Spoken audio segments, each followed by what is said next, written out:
Sí. Vamos a ver. Hoy la reunión va a ser un poco rápida, solamente para hablarle de lo que vamos a estar viendo en esta semana. En esta semana ya iniciamos. Antes de, ¿cómo les fue en el examen? ¿Qué les pareció? A mí me Muy fue bien, muy muy ¿Les fue fácil. gracias a bien? Dios. Sí, básicamente Lo lo mismo que mismo, lo mismo que pasa. nosotros habíamos visto. Sí, Básicamente lo mismo que nosotros habíamos visto. Además que si ustedes vieron o hicieron el cuestionario de repaso, el examen salió del cuestionario de repaso, o sea que ahí se les facilita bastante para ustedes poder estudiar. Veo que sí, que les fue bien, 9,31 en promedio de 10 sacaron, o sea que les fue bastante bien. En esta semana ya nosotros concluimos las tres primeras unidades, que son las unidades que dicen más fuertes, o sea, o que tienen más temas, principalmente la unidad número 2, que es la unidad de inventario.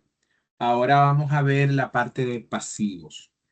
¿Y quién me podría decir qué es un pasivo o qué entiende por un pasivo? Recuerden que aquí es lo que ustedes entiendan, mis hijos, no se me pongan tímidos. los Ajá, pasivos. Los pasivos son deudas que pueden ser a corto o largo plazo. ok, excelente. ¿Quién más? Vamos a ver, Adonis. ¿Para ti qué es un pasivo? Para mí, un pasivo son deudas y obligaciones de servicio que tenemos con cualquier entidad o otra persona. Ok, excelente. Está Sterling. Los pasivos serían obligaciones que contrae una empresa debido a sucesos pasados, básicamente. Muy bien. Mario Santana. Los pasivos vienen siendo eh, como las obligaciones de una empresa con terceros, se podría decir, eh, que estos pueden ser los bancos o, o una entidad. Ok, muy bien. Mario Doris. Para mí, maestro, los pasivos son todas deudas o compromisos que la empresa tiene, una empresa o institución que deberá pagar en el futuro. Ok, excelente. Sí, señores. Así es. Cuando nosotros hablamos de pasivos, los pasivos son las obligaciones que tiene la entidad. Las obligaciones pueden ser con terceros, pueden ser también con empleados, pueden ser con partes relacionadas, o sea que puede ser también de manera interna. ¿Y algún ejemplo de pasivo? ¿Quién me puede decir? Yo sé que ustedes mencionaron algunos, pero vamos a ver. Menciónenme algunos ejemplos de pasivo que le lleguen a la cabeza. Préstamo, maestro. Préstamos. Muy bien, Mario. Documentos por pagar. Documentos por pagar. Muy bien. ¿Quién más? Yo, maestro, Ajá.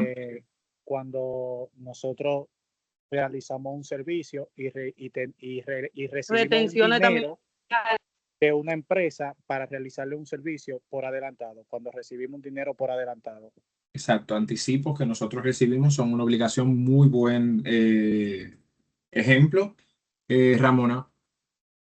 Las hipotecas, maestro, y los salarios que dependen de un pago, que tienen un pago pendiente. Ok, muy bien. Ramona. Doris, tú tienes la mano levantada. Sí, maestro, le iba a decir impuestos por pagar, también son pasivos. Perfecto, muy bien. Sí, señores, así como ustedes han dicho, tenemos préstamos, tenemos cuentas por pagar, tenemos acumulaciones que son accruals que nosotros tenemos que hacer. Por ejemplo, si nosotros recibimos un servicio de alguna persona y todavía no hemos realizado el pago, no hemos recibido la factura, ya ese gasto se ejecutó, o sea, ya ese servicio se ejecutó y por ende es una obligación de nosotros y ahí nosotros acumulamos ese pasivo que nosotros tenemos, aún nosotros no hayamos recibido la factura del proveedor. Muy buen ejemplo el que dio creo que fue Adonis, ¿verdad? Que Sí, habló de maestro. cuando nosotros recibimos un avance de un cliente como el cliente nos está pagando ese dinero y aún nosotros no hemos ejecutado o cumplido con el servicio por el cual nosotros somos contratados, eso para nosotros representa un pasivo, porque nosotros tenemos la obligación de dar ese servicio. Ya cuando se ejecuta el servicio y se reconoce el ingreso, entonces ya ahí sale de la parte de pasivo. Pero sí, señores. Entonces tenemos pasivos con los bancos, tenemos pasivos con los proveedores, podemos tener pasivos con los empleados, con las entidades gubernamentales. También Doris mencionó la parte del impuesto por pagar, que sí, es una de las de los accruals o las acumulaciones más importantes en la compañía, la parte de los impuestos por pagar. Entonces, cuando nosotros estamos verificando los pasivos, hay un riesgo en específico que está asociado al pasivo. Y yo lo voy a poner a ustedes primero a que ustedes lo vean en la vida general. Cuando ustedes tienen deuda, ¿qué a ustedes les gustaría? ¿Tener más deuda o tener menos deuda? Tener menos deuda, maestro. ¿Por qué les gustaría tener menos deuda?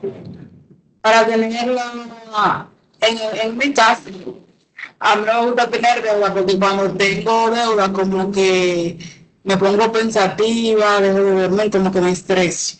Ok, genera como una preocupación, ¿verdad? Exacto. O sea, y eso mismo pasa, ese es el riesgo que tenemos cuando nosotros estamos auditando los pasivos, que las compañías quieren tener menos deuda. ¿Para qué? Para presentar una mejor situación financiera ante terceros. Por ejemplo, si nosotros vamos a un banco y nosotros tenemos muchos préstamos, ¿es más fácil o es más difícil que el banco nos dé el préstamo?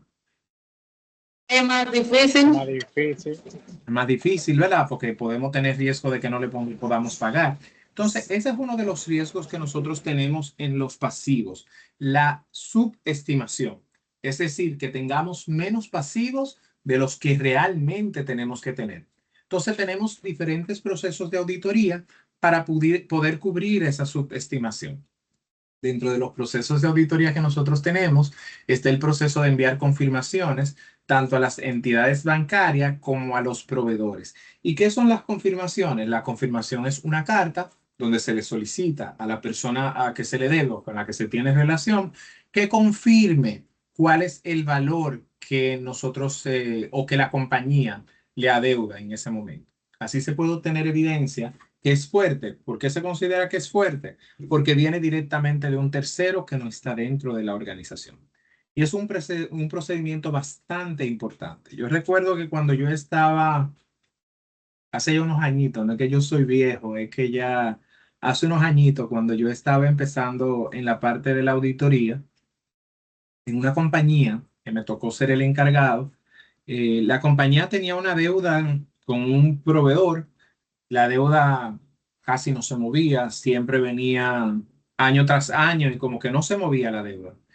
Y siempre nos mandaban la confirmación cuadraba perfectamente, hasta que en un momento el socio dijo, vamos a hacer algo extraordinario, vamos a escribirle directamente al correo de quien se está recibiendo la confirmación, porque la confirmación la recibía el cliente y el cliente nos la pasaba a nosotros. Entonces, cuando nosotros mandamos el correo al cliente, ellos tenían como una deuda como de algunos $250,000 en los libros. Y el cliente el proveedor, no, mentira, ellos tenían una deuda más grande, pero era porque ellos estaban como cubriendo ciertos aportes que ellos estaban haciendo. Y el proveedor entonces nos confirmó la realidad. Y ahí nosotros pudimos detectar que el cliente nos había falsificado la confirmación para presentar una situación diferente a la real que ellos tenían. Entonces, por eso es bastante importante que nosotros obtengamos evidencia directamente de un tercero y eso nos lo permite hacer las confirmaciones. También cuando nosotros pagamos préstamos, cuando nosotros tomamos un préstamo en el banco, ¿qué nos carga el préstamo a nosotros? ¿O qué le genera al banco el préstamo que tiene con nosotros? Intereses. Intereses, ¿verdad? Los intereses también son una obligación. O sea, cuando nosotros tenemos intereses, aún nosotros no lo hayamos pagado todavía, tenemos la obligación de pagarlo porque se van generando y los intereses se van generando por el tiempo. ¿Qué cosas se toman en consideración cuando nosotros estamos calculando la obligación que tenemos por intereses? La tasa de interés que tenemos, el tiempo, que nosotros tenemos, o sea, el vencimiento del préstamo, para calcular cuál sería el interés aproximado que nosotros debemos en un momento determinado. Porque, por ejemplo, si nosotros tenemos intereses en marzo, aún nosotros paguemos en abril la cuota del préstamo, que es cuando se pagan los intereses, hay una proporción de esos intereses que corresponde al mes de marzo y debe crearse una provisión para lo mismo. En el caso práctico que nosotros vamos a estar viendo después del cuestionario, que el cuestionario es la primera parte, estaba pensando ponerle el caso práctico del cuestionario en la misma semana, pero no lo voy a hacer. Le voy a poner el cuestionario ahora y el caso práctico en la siguiente semana. Para las últimas 2 unidades, nosotros vamos por la unidad 4, 5, 6, no, son 3 unidades. Para las últimas 3 unidades sí vamos a estar viendo el cuestionario y el caso práctico al mismo tiempo, para que podamos terminar. Yo no me acuerdo cuál es la fecha que tenemos de terminar el semestre, pero yo sé que es en diciembre, como mediados de diciembre. Dicen Entiendo que está antes de la noche buena, maestro, todo bien. No, claro, es antes de la Nochebuena. Tranquilos, que va a ser antes de Nochebuena. Va a ser antes de Nochebuena. Pero sí, para nosotros poder abarcar todo lo que tenemos en el programa. Vamos a buen ritmo. Como les dije, ya las más complicadas son las 3 primeras unidades. Esas son las que nos toman un poco más de tiempo. Pero ya las otras vamos a estar viendo lo que son los pasivos, el capital, y también vamos a estar viendo lo que son los ingresos y los costos. Me parece que vamos a estar viendo en esta parte. Señores, para esta semana entonces vamos a tener el cuestionario de lo que son los pasivos. Primero la parte teórica y luego vamos a hacer un caso práctico como hacemos en todas las unidades. Vamos a ver, yo creo que aquí no están, aquí están algunas de las personas que tuvieron problema con el examen, ¿o no? No, creo que no. Pero está bien, porque a algunos le tengo que habilitar, eran personas que ya habían cogido la materia conmigo y les seguía apareciendo la calificación del semestre pasado. Pero ya eso yo lo voy a corregir para que puedan tomar el examen nuevamente. Señores, ¿alguna pregunta que tengan? ¿Algo que quieran compartir? Nada. Bueno, pues si no tenemos preguntas, terminamos rápido. Ya eso era lo que yo tenía para hablar Ay, con yo quiero preguntarle ustedes. algo para de clase, o sea, para el tema de la clase. Ah, claro, adelante. Que si la empresa donde usted trabaja solamente está en Santo Domingo. La empresa donde yo trabajo está en Punta Cana y en Santo Domingo. O En sea, hay Santiago una no. en Santiago, no. Santiago no. Punta Cana y Santo Domingo solamente. No, porque a mí me interesa cambiar de trabajo y se me ha complicado. Mm, ya. Pero tú vives en Santiago. Sí, vivo aquí en Santiago. No, pero en Santiago nosotros no tenemos sucursales. Solamente tenemos aquí en Santo Domingo la oficina principal y la planta, que es, en realidad es uno de los clientes de nosotros, pero tenemos una localidad ahí en Punta Cana.